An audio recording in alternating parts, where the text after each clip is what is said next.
Paper 42. Energy, Mind and Matter.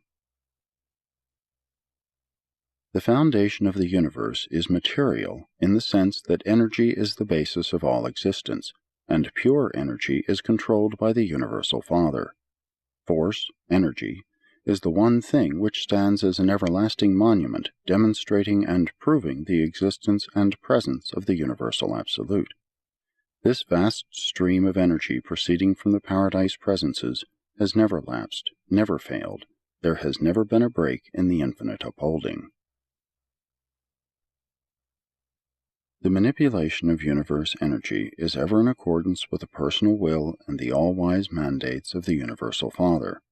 This personal control of manifested power and circulating energy is modified by the coordinate acts and decisions of the Eternal Son, as well as by the united purposes of the Son and the Father executed by the conjoint actor. These divine beings act personally and as individuals. They also function in the persons and powers of an almost unlimited number of subordinates, each variously expressive of the eternal and divine purpose in the universe of universes. But these functional and provisional modifications or transmutations of divine power in no way lessen the truth of the statement that all force energy is under the ultimate control of a personal God resident at the center of all things. 1. Paradise Forces and Energies. The foundation of the universe is material, but the essence of life is spirit. The Father of spirits is also the ancestor of universes. The eternal Father of the original Son is also the eternity source of the original pattern, the Isle of Paradise. Matter, energy, for they are but diverse manifestations of the same cosmic reality, as a universe phenomenon is inherent in the Universal Father. In him all things consist.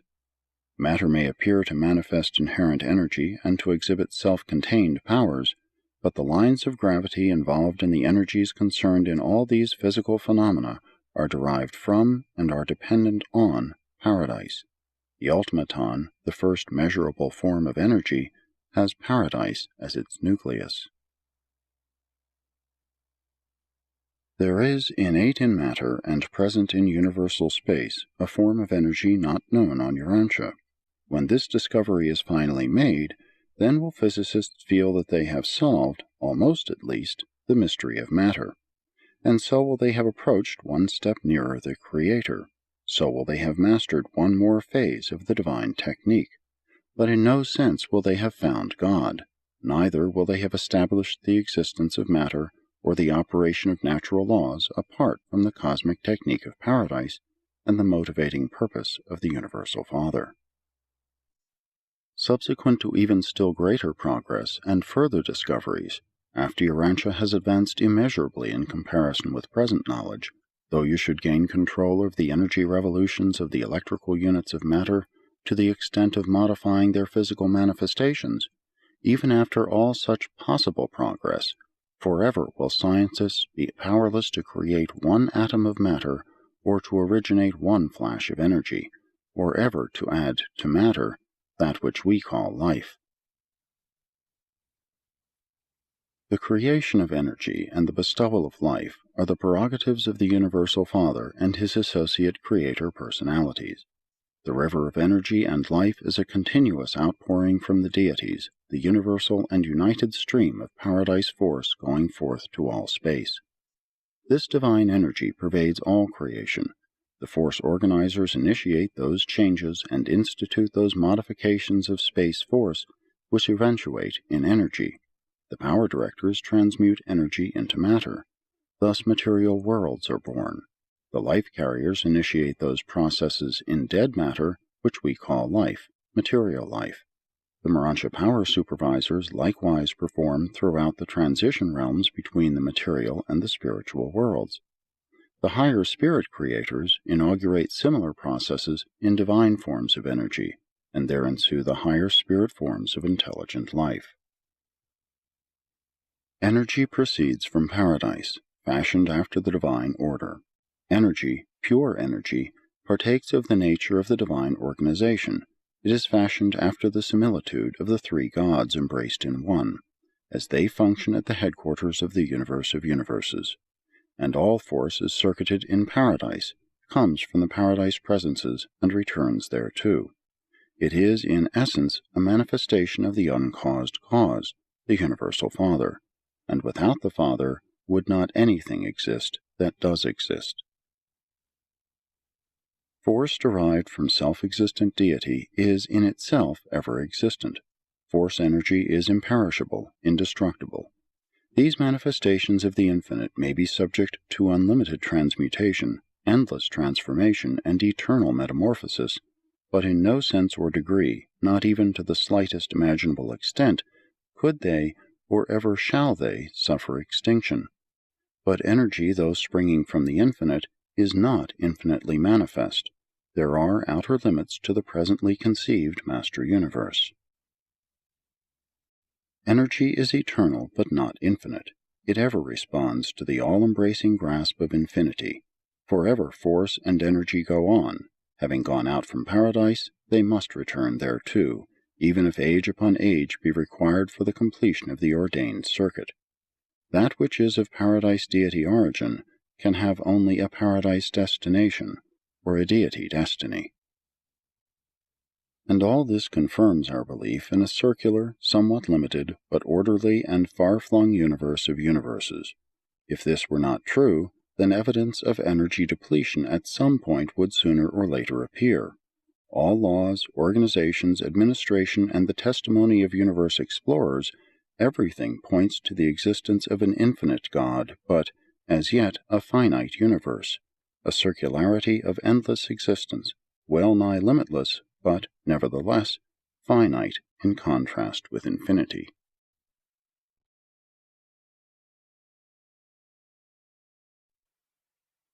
Two, universal non-spiritual energy systems, physical energies. It is indeed difficult to find suitable words in the English language whereby to designate and wherewith to describe the various levels of force and energy, physical, mindal, or spiritual. These narratives cannot altogether follow your accepted definitions of force, energy, and power. There is such paucity of language that we must use these terms in multiple meanings. In this paper, for example, the word energy is used to denote all phases and forms of phenomenal motion, action, and potential, while force is applied to the pre-gravity and power to the post-gravity stages of energy. I will, however, endeavor to lessen conceptual confusion by suggesting the advisability of adopting the following classification for cosmic force, emergent energy, and universe power: physical energy. 1. Space potency. This is the unquestioned free space presence of the unqualified absolute. The extension of this concept connotes the universe force-space potential inherent in the functional totality of the unqualified absolute, while the intension of this concept implies the totality of cosmic reality, universes, which emanated eternity-wise from the never-beginning, never-ending, never-moving, never-changing Isle of Paradise. The phenomena indigenous to the nether side of Paradise probably embrace three zones of absolute force presence and performance: the fulcral zone of the unqualified absolute, the zone of the Isle of Paradise itself, and the intervening zone of certain unidentified equalizing and compensating agencies or functions. These triconcentric zones are the centrum of the Paradise cycle of cosmic reality. Space potency is a pre-reality. It is the domain of the unqualified absolute, and is responsive only to the personal grasp of the Universal Father, notwithstanding that it is seemingly modifiable by the presence of the primary master force organizers. On Uversa, space potency is spoken of as absoluta. 2. Primordial force. This represents the first basic change in space potency, and may be one of the nether paradise functions of the unqualified absolute. We know that the space presence going out from Nether Paradise is modified in some manner from that which is incoming. But regardless of any such possible relationships, the openly recognized transmutation of space potency into primordial force is the primary differentiating function of the tension presence of the living Paradise Force organizers. Passive and potential force becomes active and primordial in response to the resistance afforded by the space presence of the primary eventuated master force organizers. Force is now emerging from the exclusive domain of the unqualified absolute into the realms of multiple response to certain primal motions initiated by the god of action, and thereupon to certain compensating motions emanating from the universal absolute. Primordial force is seemingly reactive to transcendental causation in proportion to absoluteness. Primordial force is sometimes spoken of as pure energy. On Uversa, we refer to it as segregata. 3. Emergent energies. The passive presence of the primary force organizers is sufficient to transform space potency into primordial force, and it is upon such an activated space field that these same force organizers begin their initial and active operations. Primordial force is destined to pass through two distinct phases of transmutation in the realms of energy manifestation before appearing as universe power. These two levels of emerging energy are: A. Puissant energy. This is the powerful directional, mass-movemented, mighty-tensioned, and forcible reacting energy, gigantic energy systems set in motion by the activities of the primary force organizers. This primary or puissant energy is not at first definitely responsive to the Paradise gravity pull, though probably yielding an aggregate mass or space-directional response to the collective group of absolute influences operative from the nether side of Paradise. When energy emerges to the level of initial response to the circular and absolute gravity grasp of Paradise, the primary force organizers give way to the functioning of their secondary associates. B. Gravity energy. The now appearing gravity-responding energy carries the potential of universe power and becomes the active ancestor of all universe matter. This secondary or gravity energy is the product of the energy elaboration resulting from the pressure presence and the tension trends set up by the associate transcendental master force organizers. In response to the work of these force manipulators, space energy rapidly passes from the puissant to the gravity stage, thus becoming directly responsive to the circular grasp of Paradise absolute gravity, while disclosing a certain potential for sensitivity to the linear gravity pull inherent in the soon-appearing material mass of the electronic and the post-electronic stages of energy and matter.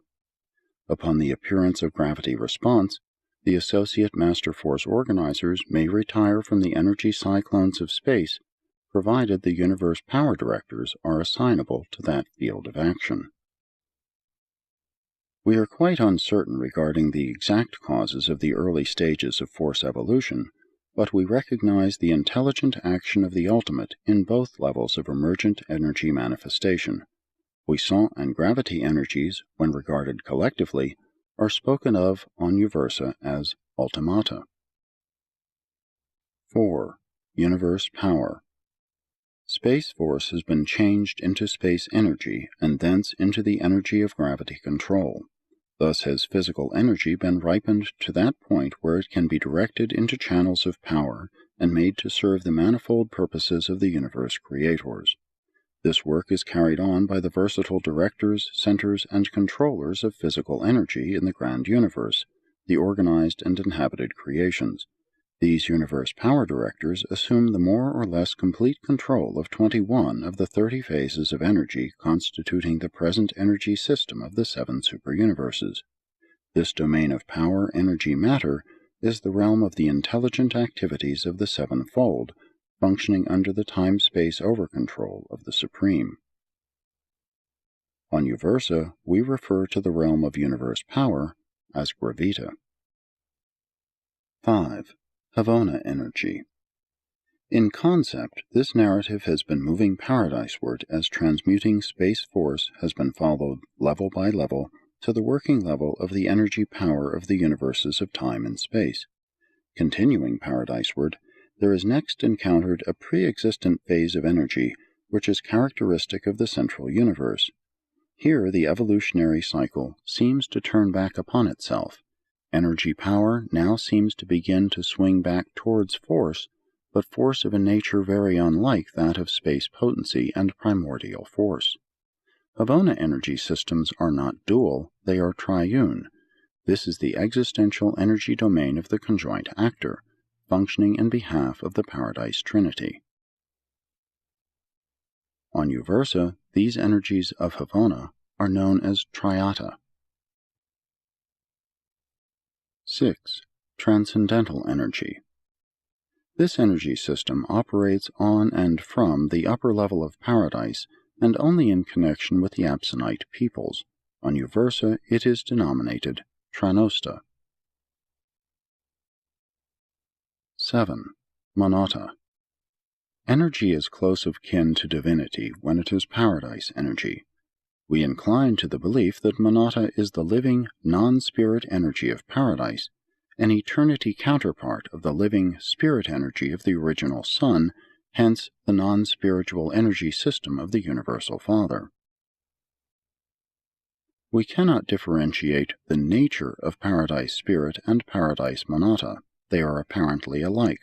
They have different names, but you can hardly be told very much about a reality whose spiritual and whose non-spiritual manifestations are distinguishable only by name. We know that finite creatures can attain the worship experience of the Universal Father through the ministry of God the Sevenfold and the Thought Adjusters, but we doubt that any sub-absolute personality, even power directors, can comprehend the energy infinity of the first great source and center. One thing is certain, if the power directors are conversant with the technique of the metamorphosis of space force, they do not reveal the secret to the rest of us. It is my opinion that they do not fully comprehend the function of the force organizers. These power directors themselves are energy catalyzers, that is, they cause energy to segment, organize, or assemble in unit formation by their presence. And all this implies that there must be something inherent in energy which causes it thus to function in the presence of these power entities. The Nebadon Melchizedeks long since denominated the phenomenon of the transmutation of cosmic force into universe power as one of the 7 infinities of divinity, and that is as far as you will advance on this point during your local universe ascension.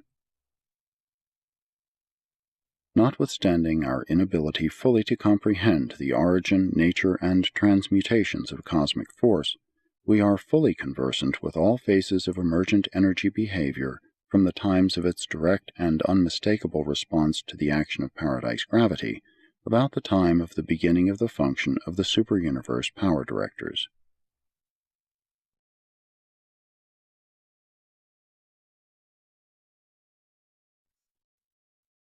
(3) Classification of matter. Matter in all universes, excepting the central universe, is identical. Matter in its physical properties depends on the revolutionary rates of its component members, the number and size of the revolving members, their distance from the nuclear body, or the space content of matter, as well as on the presence of certain forces as yet undiscovered on Urantia. In the varied suns, planets, and space bodies, there are 10 grand divisions of matter. 1. Ultimatonic matter. The prime physical units of material existence, the energy particles which go to make up electrons. 2. Subelectronic matter, the explosive and repellent stage of the solar supergases. 3. Electronic matter, the electrical stage of material differentiation, electrons, protons, and various other units entering into the varied constitution of the electronic groups. 4. Subatomic matter, matter existing extensively in the interior of the hot suns. 5. Shattered atoms, found in the cooling suns and throughout space. 6. Ionized matter. Individual atoms stripped of their outer, chemically active electrons by electrical, thermal, or X-ray activities and by solvents. 7. Atomic matter. The chemical stage of elemental organization, the component units of molecular or visible matter. 8. The molecular stage of matter. Matter as it exists on Urantia in a state of relatively stable materialization under ordinary conditions. 9. Radioactive matter. The disorganizing tendency and activity of the heavier elements under conditions of moderate heat and diminished gravity pressure. 10. Collapsed matter. The relatively stationary matter found in the interior of the cold or dead suns. This form of matter is not really stationary. There is still some ultimatonic, even electronic activity, but these units are in very close proximity, and their rates of revolution are greatly diminished. The foregoing classification of matter pertains to its organization rather than to the forms of its appearance to created beings. Neither does it take into account the pre-emergent stages of energy, nor the eternal materializations on Paradise and in the central universe. 4. Energy and matter transmutations. Light, heat, electricity, magnetism, chemism, energy, and matter are, in origin, nature, and destiny, one and the same thing, together with other material realities as yet undiscovered on Urantia. We do not fully comprehend the almost endless changes to which physical energy may be subject. In one universe it appears as light, in another as light plus heat, in another as forms of energy unknown on Urantia. In untold millions of years, it may reappear as some form of restless, surging electrical energy or magnetic power, and still later on it may again appear in a subsequent universe as some form of variable matter going through a series of metamorphoses, to be followed by its outward physical disappearance in some great cataclysm of the realms. And then, after countless ages and almost endless wandering through numberless universes, again may this same energy re-emerge and many times change its form and potential. And so do these transformations continue through successive ages and throughout countless realms. Thus matter sweeps on, undergoing the transmutations of time, but swinging ever true to the circle of eternity. Even if long prevented from returning to its source, it is ever responsive thereto, and it ever proceeds in the path ordained by the infinite personality who sent it forth. The power centers and their associates are much concerned in the work of transmuting the ultimaton into the circuits and revolutions of the electron. These unique beings control and compound power by their skillful manipulation of the basic units of materialized energy, the ultimatons. They are masters of energy as it circulates in this primitive state. In liaison with the physical controllers, they are able to effectively control and direct energy even after it is transmuted to the electrical level, the so-called electronic stage. But their range of action is enormously curtailed when electronically organized energy swings into the whirls of the atomic systems. Upon such materialization, these energies fall under the complete grasp of the drawing power of linear gravity. Gravity acts positively on the power lanes and energy channels of the power centers and the physical controllers, but these beings have only a negative relation to gravity, the exercise of their anti-gravity endowments. Throughout all space, cold and other influences are at work, creatively organizing ultimatons into electrons. Heat is the measurement of electronic activity, while cold merely signifies absence of heat, comparative energy rest, the status of the universal force charge of space, provided neither emergent energy nor organized matter were present and responding to gravity. Gravity presence and action is what prevents the appearance of the theoretical absolute zero, for interstellar space does not have the temperature of absolute zero. Throughout all organized space there are gravity-responding energy currents, power circuits, and automatonic activities, as well as organizing electronic energies. Practically speaking, space is not empty. Even the atmosphere of Urantia thins out increasingly until at about 3,000 miles it begins to shade off into the average space matter in this section of the universe. The most nearly empty space known in Nebadon would yield about 100 automatons, the equivalent of 1 electron, in each cubic inch. Such scarcity of matter is regarded as practically empty space. Temperature, heat and cold, is secondary only to gravity in the realms of energy and matter evolution. Automatons are humbly obedient to temperature extremes. Low temperatures favor certain forms of electronic construction and atomic assembly, while high temperatures facilitate all sorts of atomic breakup and material disintegration. When subjected to the heat and pressure of certain internal solar states, all but the most primitive associations of matter may be broken up. Heat can thus largely overcome gravity stability, but no known solar heat or pressure can convert automatons back into puissant energy. The blazing suns can transform matter into various forms of energy, but the dark worlds and all outer space can slow down electronic and automatonic activity to the point of converting these energies into the matter of the realms. Certain electronic associations of a close nature, as well as many of the basic associations of nuclear matter, are formed in the exceedingly low temperatures of open space, being later augmented by association with larger accretions of materializing energy. Throughout all of this never-ending metamorphosis of energy and matter, we must reckon with the influence of gravity pressure and with the anti-gravity behavior of the automatonic energies under certain conditions of temperature, velocity, and revolution. Temperature, energy currents, distance, and the presence of the living force organizers and the power directors also have a bearing on all transmutation phenomena of energy and matter. The increase of mass in matter is equal to the increase of energy divided by the square of the velocity of light. In a dynamic sense, the work which resting matter can perform is equal to the energy expended in bringing its parts together from paradise, minus the resistance of the forces overcome in transit and the attraction exerted by the parts of matter on one another. The existence of pre-electronic forms of matter is indicated by the 2 atomic weights of lead. The lead of original formation weighs slightly more than that produced through uranium disintegration by way of radium emanations, and this difference in atomic weight represents the actual loss of energy in the atomic breakup.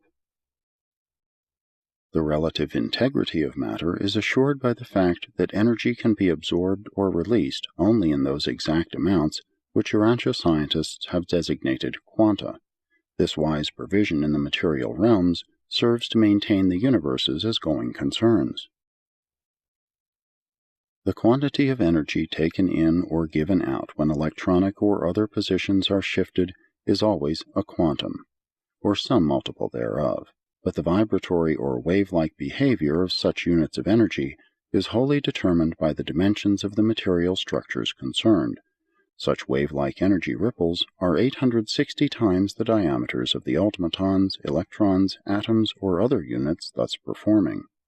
The never-ending confusion attending the observation of the wave mechanics of quantum behavior is due to the superimposition of energy waves. 2 crests can combine to make a double-height crest, while a crest and a trough may combine, thus producing mutual cancellation.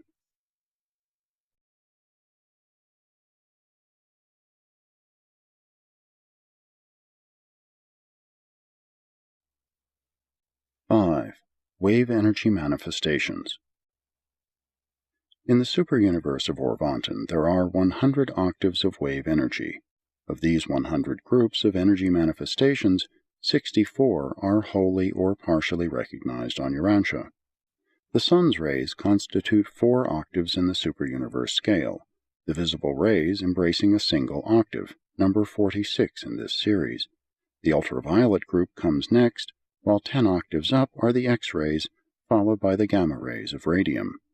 32 octaves above the visible light of the Sun are the outer space energy rays, so frequently commingled with their associated highly energized minute particles of matter. Next downward from visible sunlight appear the infrared rays, and 30 octaves below are the radio transmission group.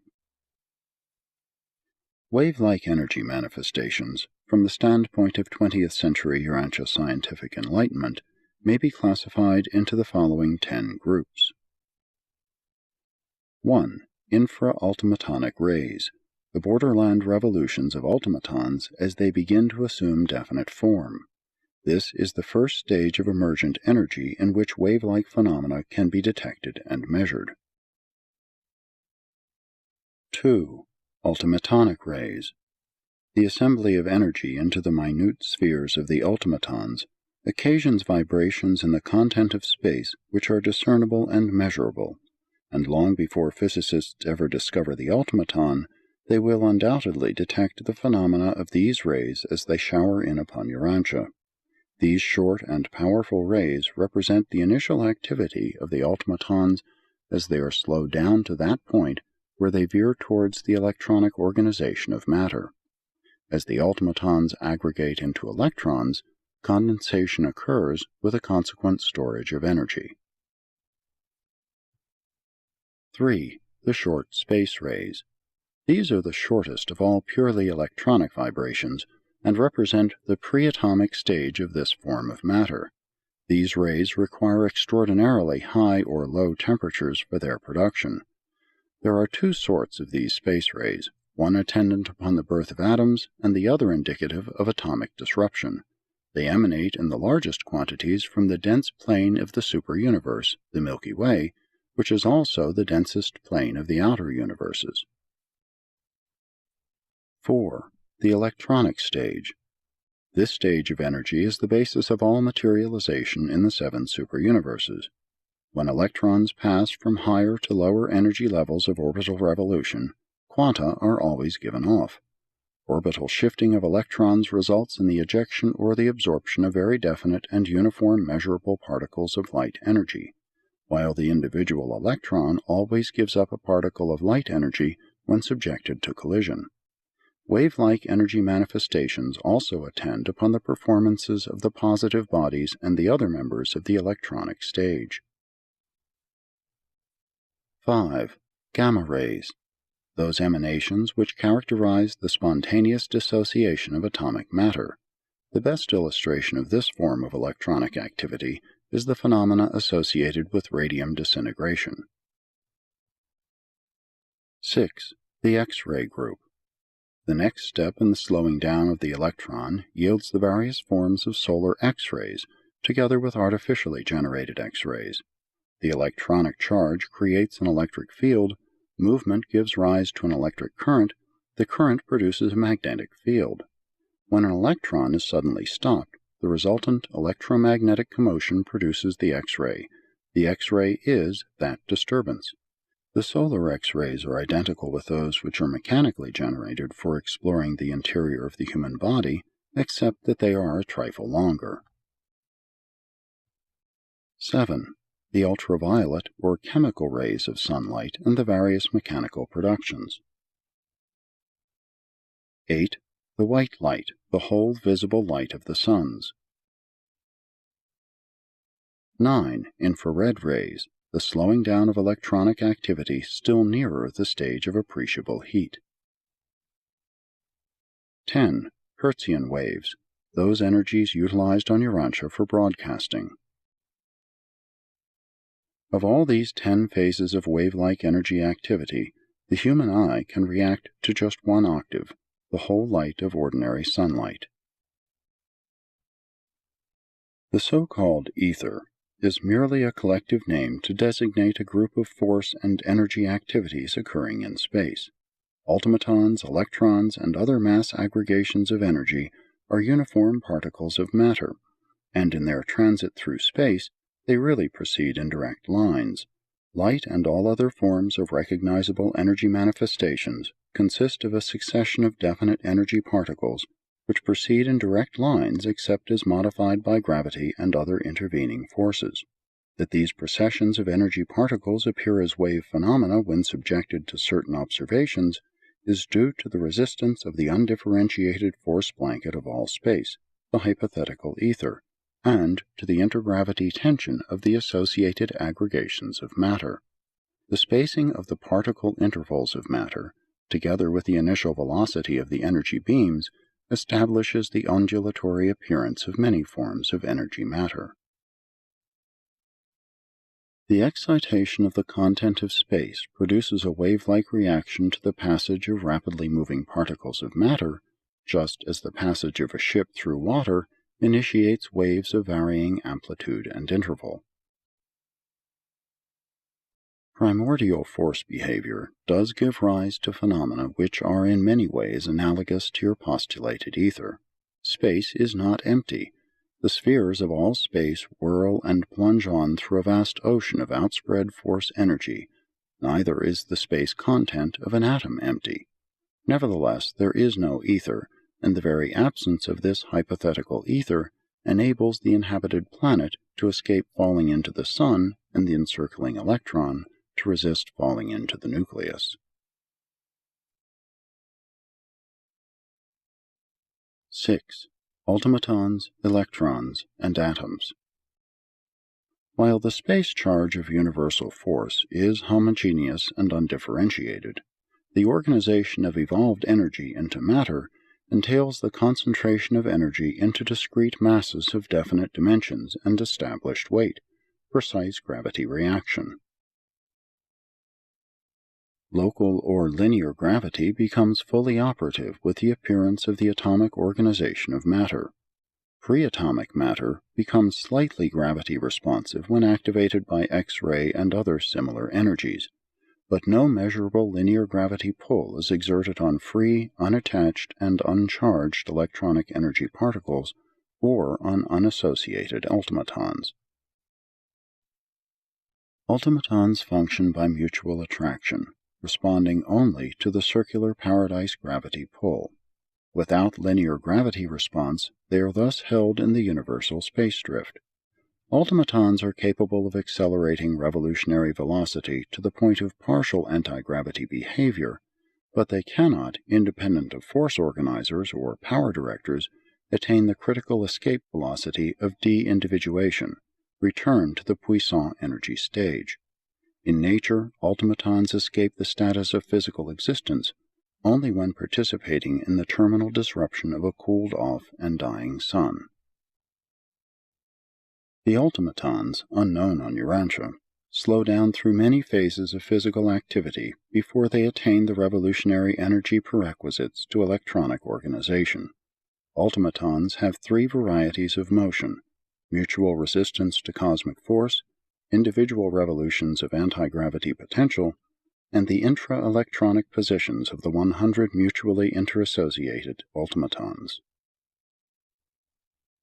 Mutual attraction holds 100 ultimatons together in the constitution of the electron, and there are never more nor less than 100 ultimatons in a typical electron. The loss of one or more ultimatons destroys typical electronic identity, thus bringing into existence one of the 10 modified forms of the electron. Ultimatons do not describe orbits or whirl about in circuits within the electrons, but they do spread or cluster in accordance with their axial revolutionary velocities, thus determining the differential electronic dimensions. This same ultimatonic velocity of axial revolution also determines the negative or positive reactions of the several types of electronic units. The entire segregation and grouping of electronic matter, together with the electric differentiation of negative and positive bodies of energy matter, result from these various functions of the component ultimatonic interassociation. Each atom is a trifle over 1/100 millionth of an inch in diameter, while an electron weighs a little more than 1/2000th of the smallest atom, hydrogen. The positive proton, characteristic of the atomic nucleus, while it may be no larger than a negative electron, weighs almost 2,000 times more. If the mass of matter should be magnified until that of an electron equaled 1/10 of an ounce, then were size to be proportionately magnified, the volume of such an electron would become as large as that of the Earth. If the volume of a proton, 1800 times as heavy as an electron, should be magnified to the size of the head of a pin, then in comparison a pin's head would attain a diameter equal to that of the Earth's orbit around the Sun.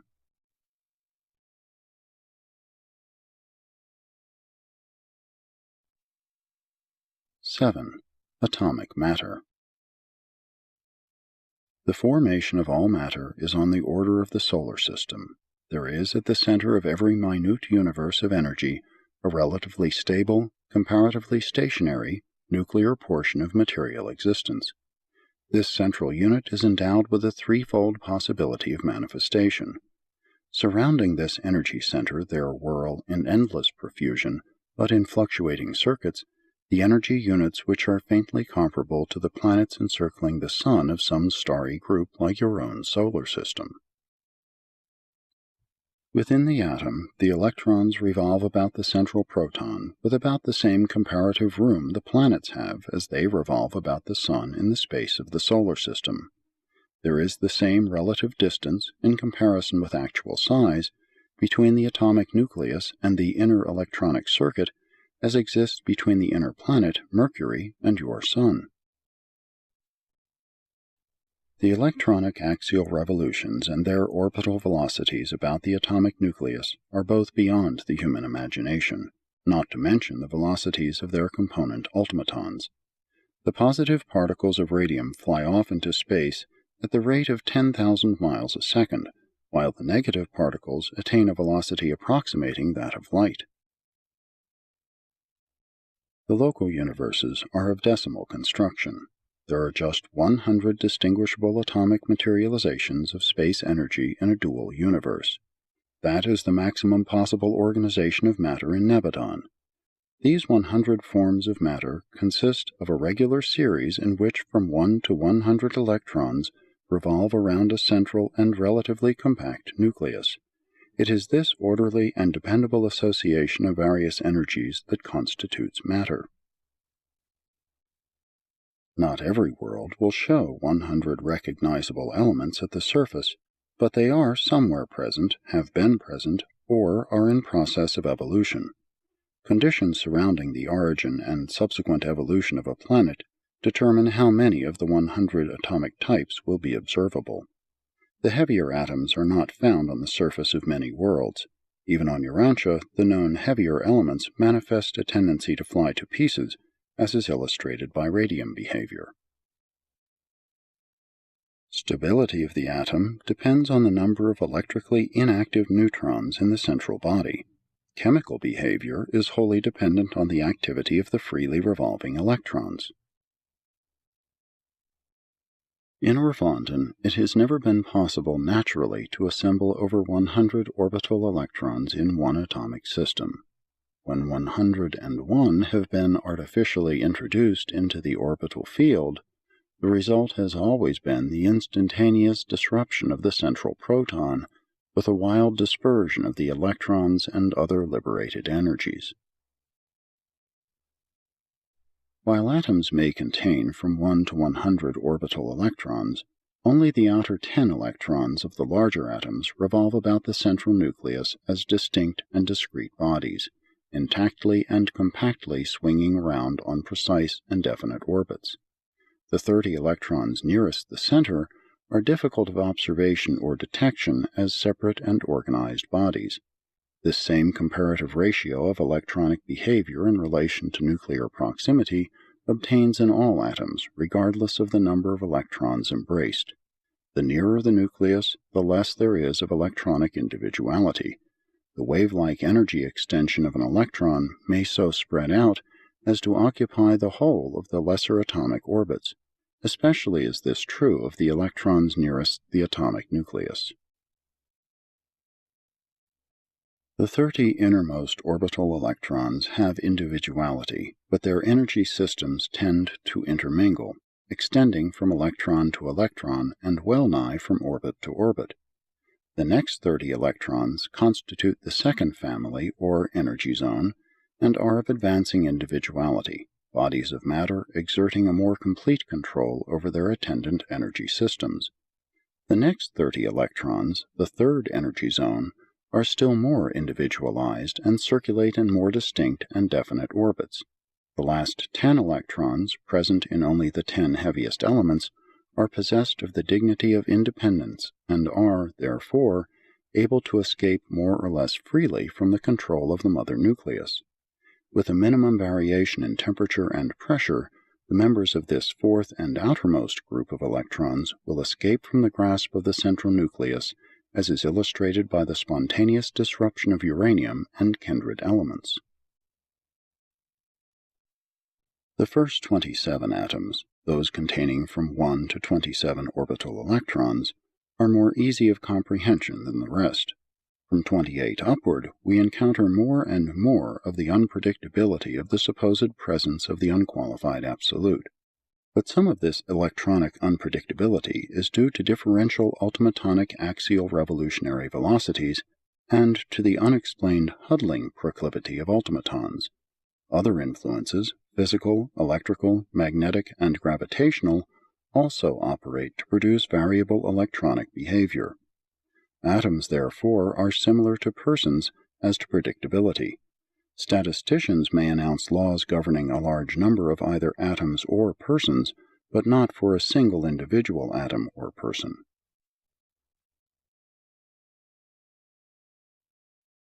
8. Atomic cohesion. While gravity is one of several factors concerned in holding together a tiny atomic energy system, there is also present in and among these basic physical units a powerful and unknown energy, the secret of their basic constitution and ultimate behavior, a force which remains to be discovered on Urantia. This universal influence permeates all the space embraced within this tiny energy organization. The interelectronic space of an atom is not empty. Throughout an atom, this interelectronic space is activated by wave-like manifestations which are perfectly synchronized with electronic velocity and ultimatonic revolutions. This force is not wholly dominated by your recognized laws of positive and negative attraction. Its behavior is therefore sometimes unpredictable. This unnamed influence seems to be a space force reaction of the unqualified absolute. The charged protons and the uncharged neutrons of the nucleus of the atom are held together by the reciprocating function of the mesotron, a particle of matter 180 times as heavy as the electron. Without this arrangement, the electric charge carried by the protons would be disruptive of the atomic nucleus. As atoms are constituted, neither electric nor gravitational forces could hold the nucleus together. The integrity of the nucleus is maintained by the reciprocal cohering function of the mesotron, which is able to hold charged and uncharged particles together because of superior force-mass power and by the further function of causing protons and neutrons constantly to change places. The mesotron causes the electric charge of the nuclear particles to be incessantly tossed back and forth between protons and neutrons. At one infinitesimal part of a second, a given nuclear particle is a charged proton, and the next an uncharged neutron. And these alternations of energy status are so unbelievably rapid that the electric charge is deprived of all opportunity to function as a disruptive influence. Thus does the mesotron function as an energy carrier particle, which mightily contributes to the nuclear stability of the atom. The presence and function of the mesotron also explains another atomic riddle. When atoms perform radioactively, they emit far more energy than would be expected. This excess of radiation is derived from the breaking up of the mesotron energy carrier, which thereby becomes a mere electron. The mesotronic disintegration is also accompanied by the emission of certain small uncharged particles. The mesotron explains certain cohesive properties of the atomic nucleus, but it does not account for the cohesion of proton to proton, nor for the adhesion of neutron to neutron. The paradoxical and powerful force of atomic cohesive integrity is a force of energy as yet undiscovered on Urantia. These mesotrons are found abundantly in the space rays which so incessantly impinge upon your planet.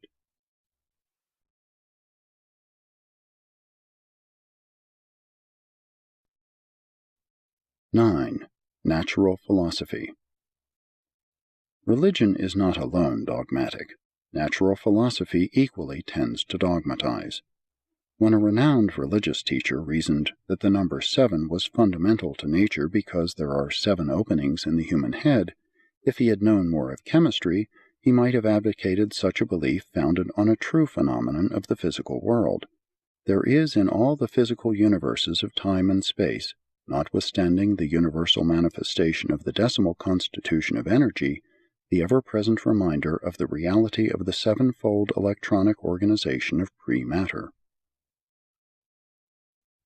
The number 7 is basic to the central universe and the spiritual system of inherent transmissions of character, but the number 10, the decimal system, is inherent in energy, matter, and the material creation. Nevertheless, the atomic world does display a certain periodic characterization which recurs in groups of 7, a birthmark carried by this material world, indicative of its far-distant spiritual origin. This 7-fold persistence of creative constitution is exhibited in the chemical domains as a recurrence of similar physical and chemical properties in segregated periods of 7 when the basic elements are arranged in the order of their atomic weights. When the Urantia chemical elements are thus arranged in a row, any given quality or property tends to recur by 7s. This periodic change by 7s recurs diminishingly and with variations throughout the entire chemical table, being most markedly observable in the earlier or lighter atomic groupings. Starting from any one element, after noting some one property, such a quality will change for 6 consecutive elements, but on reaching the 8th, it tends to reappear. That is, the 8th chemically active element resembles the 1st, the 9th, the 2nd, and so on. Such a fact of the physical world unmistakably points to the 7-fold constitution of ancestral energy, and is indicative of the fundamental reality of the 7-fold diversity of the creations of time and space.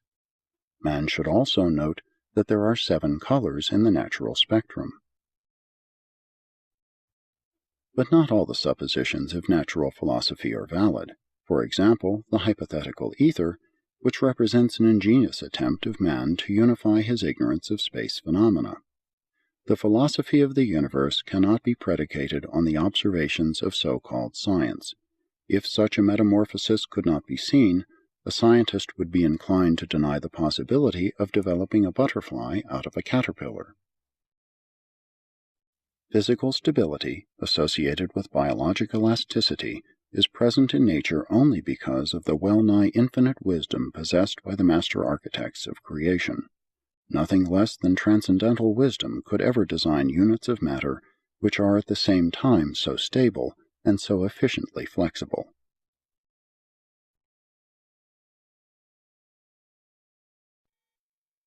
(10) Universal non-spiritual energy systems. Material mind systems. The endless sweep of relative cosmic reality, from the absoluteness of paradise monata to the absoluteness of space potency, is suggestive of certain evolutions of relationship in the non-spiritual realities of the first source and center, those realities which are concealed in space potency, revealed in monata, and provisionally disclosed on intervening cosmic levels. This eternal cycle of energy, being circuited in the Father of universes, is absolute, and, being absolute, is expansile in neither fact nor value. Nevertheless, the Primal Father is even now, as always, self-realizing of an ever-expanding arena of time-space and of time-space transcended meanings, an arena of changing relationships wherein energy-matter is being progressively subjected to the over-control of living and divine spirit through the experiential striving of living and personal mind. The universal non-spiritual energies are reassociated in the living systems of non-creator minds on various levels, certain of which may be depicted as follows. 1. Pre-adjutant spirit minds. This level of mind is non-experiencing, and on the inhabited worlds is ministered by the master physical controllers. This is mechanical mind, the non-teachable intellect of the most primitive forms of material life. But the non-teachable mind functions on many levels besides that of primitive planetary life. 2. Adjutant spirit minds.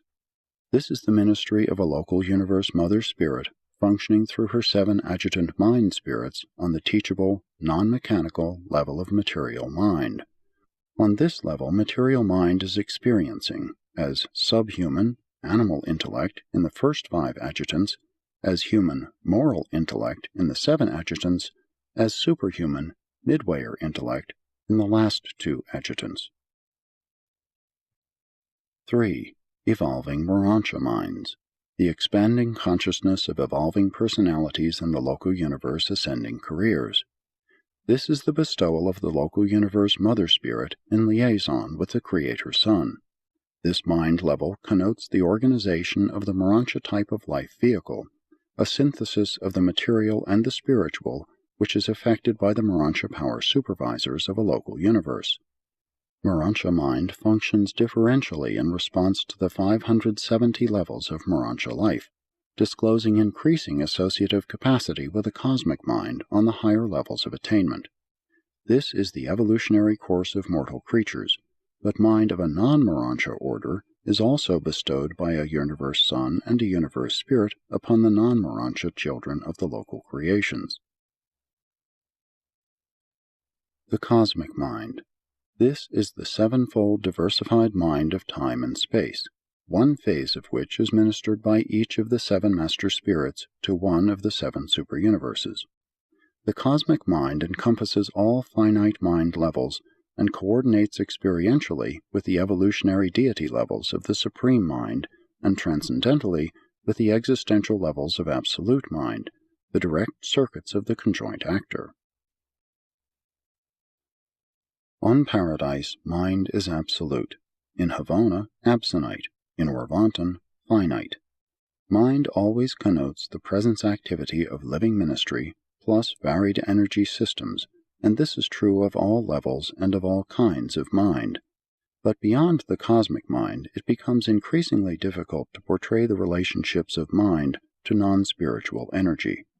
Havona mind is sub-absolute but super-evolutionary, being existential experiential. It is nearer the absonite than any other concept revealed to you. Paradise mind is beyond human understanding. It is existential, non-spatial, and non-temporal. Nevertheless, all of these levels of mind are overshadowed by the universal presence of the conjoint actor, by the mind-gravity grasp of the God of Mind on Paradise.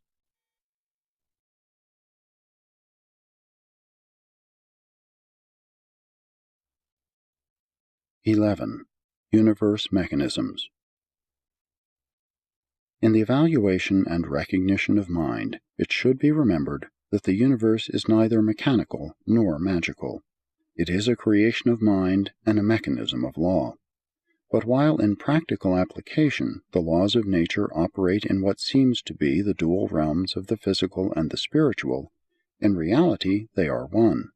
The first source and center is the primal cause of all materialization and at the same time the first and final father of all spirits. The Paradise Father appears personally in the extra Havona universes only as pure energy and pure spirit, as the thought adjusters and other similar fragmentations. Mechanisms do not absolutely dominate the total creation. The universe of universes in toto is mind-planned, mind-made, and mind-administered. But the divine mechanism of the universe of universes is altogether too perfect for the scientific methods of the finite mind of man to discern even a trace of the dominance of the infinite mind. For this creating, controlling, and upholding mind is neither material mind nor creature mind. It is spirit mind functioning on and from creator levels of divine reality. The ability to discern and discover mind in universe mechanisms depends entirely on the ability, scope, and capacity of the investigating mind engaged in such a task of observation. Time-space minds, organized out of the energies of time and space, are subject to the mechanisms of time and space. Motion and universe gravitation are twin facets of the impersonal time-space mechanism of the universe of universes. The levels of gravity response for spirit, mind, and matter are quite independent of time, but only true spirit levels of reality are independent of space, non-spatial. The higher mind levels of the universe, the spirit mind levels, may also be non-spatial, but the levels of material mind, such as human mind, are responsive to the interactions of universe gravitation, losing this response only in proportion to spirit identification. Spirit reality levels are recognized by their spirit content, and spirituality in time and space is measured inversely to the linear gravity response. Linear gravity response is a quantitative measure of non-spirit energy. All mass, organized energy, is subject to this grasp except as motion and mind act upon it. Linear gravity is the short-range cohesive force of the macrocosmos, somewhat as the forces of intra-atomic cohesion are the short-range forces of the microcosmos. Physical materialized energy, organized as so-called matter, cannot traverse space without affecting linear gravity response. Although such gravity response is directly proportional to mass, it is so modified by intervening space that the final result is no more than roughly approximated when expressed as inversely according to the square of the distance. Space eventually conquers linear gravitation because of the presence therein of the anti-gravity influences of numerous supermaterial forces which operate to neutralize gravity action and all responses thereto. Extremely complex and highly automatic appearing cosmic mechanisms always tend to conceal the presence of the originative or creative indwelling mind from any and all intelligences very far below the universe levels of the nature and capacity of the mechanism itself. Therefore, it is inevitable that the higher universe mechanisms must appear to be mindless to the lower orders of creatures. The only possible exception to such a conclusion would be the implication of mindedness in the amazing phenomenon of an apparently self-maintaining universe, but that is a matter of philosophy rather than one of actual experience. Since mind coordinates the universe, fixity of mechanisms is non-existent. The phenomenon of progressive evolution associated with cosmic self-maintenance is universal. The evolutionary capacity of the universe is inexhaustible in the infinity of spontaneity.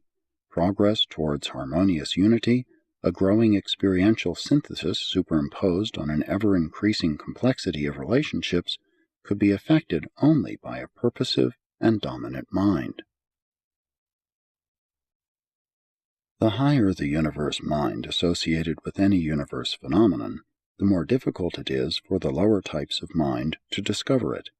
And since the mind of the universe mechanism is creative spirit mind, even the mindedness of the infinite, it can never be discovered or discerned by the lower level minds of the universe, much less by the lowest mind of all, the human.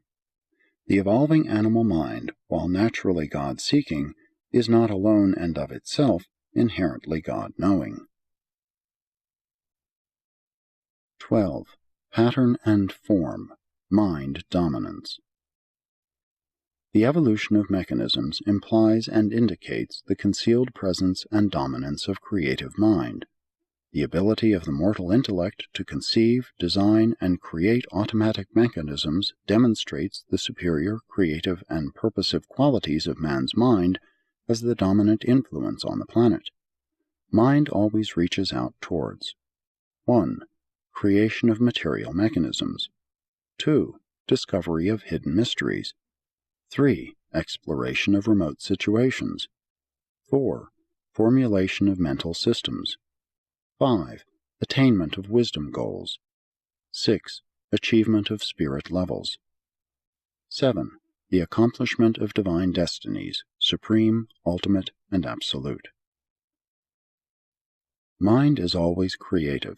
The mind endowment of an individual animal, mortal, Morontian, spirit ascender, or finality attainer is always competent to produce a suitable and serviceable body for the living creature identity. But the presence phenomenon of a personality or the pattern of an identity, as such, is not a manifestation of energy, either physical, mindal, or spiritual. The personality form is the pattern aspect of a living being. It connotes the arrangement of energies, and this, plus life and motion, is the mechanism of creature existence. Even spirit beings have forms, and these spirit forms, patterns, are real. Even the highest type of spirit personalities have forms, personality presences in every sense analogous to Urantia mortal bodies. Nearly all beings encountered in the 7 superuniverses are possessed of forms, but there are a few exceptions to this general rule. Thought adjusters appear to be without form until after fusion with the surviving souls of their mortal associates. Solitary messengers, inspired Trinity spirits, personal aids of the infinite spirit, gravity messengers, transcendental recorders, and certain others are also without discoverable form. But these are typical of the exceptional few. The great majority have bona fide personality forms, forms which are individually characteristic, and which are recognizable and personally distinguishable. The liaison of the cosmic mind and the ministry of the adjutant mind spirits evolve a suitable physical tabernacle for the evolving human being. Likewise does the Morontia mind individualize the Morontia form for all mortal survivors. As the mortal body is personal and characteristic for every human being, so will the Morontia form be highly individual and adequately characteristic of the creative mind which dominates it. No 2 Morontia forms are any more alike than any 2 human bodies. The Morontia power supervisors sponsor and the attending seraphim provide the undifferentiated Morontia material wherewith the Morontia life can begin its work. And after the Morontia life it will be found that spirit forms are equally diverse, personal, and characteristic of their respective spirit mind indwellers. On a material world, you think of a body as having a spirit, but we regard the spirit as having a body. The material eyes are truly the windows of the spirit-born soul. The spirit is the architect, the mind is the builder, the body is the material building. Physical, spiritual, and mindal energies, as such and in their pure states, do not fully interact as actuals of the phenomenal universes. On Paradise, the 3 energies are coordinate, in Havona, coordinated, while in the universe levels of finite activities, there must be encountered all ranges of material, mindal, and spiritual dominance. In non-personal situations of time and space, physical energy seems to predominate, but it also appears that the more nearly spirit-mind function approaches divinity of purpose and supremacy of action, the more nearly does the spirit phase become dominant. That on the ultimate level, spirit-mind may become all but completely dominant. On the absolute level, spirit certainly is dominant. And from there on out through the realms of time and space, wherever a divine spirit reality is present, whenever a real spirit-mind is functioning, there always tends to be produced a material or physical counterpart of that spirit reality. The spirit is the creative reality. The physical counterpart is the time-space reflection of the spirit reality, the physical repercussion of the creative action of spirit-mind. Mind universally dominates matter, even as it is in turn responsive to the ultimate over-control of spirit. And with mortal man, only that mind which freely submits itself to the spirit direction can hope to survive the mortal time-space existence as an immortal child of the eternal spirit world of the Supreme, the Ultimate, and the Absolute, the Infinite. presented by a mighty messenger on duty in Nebadon, and by request of Gabriel.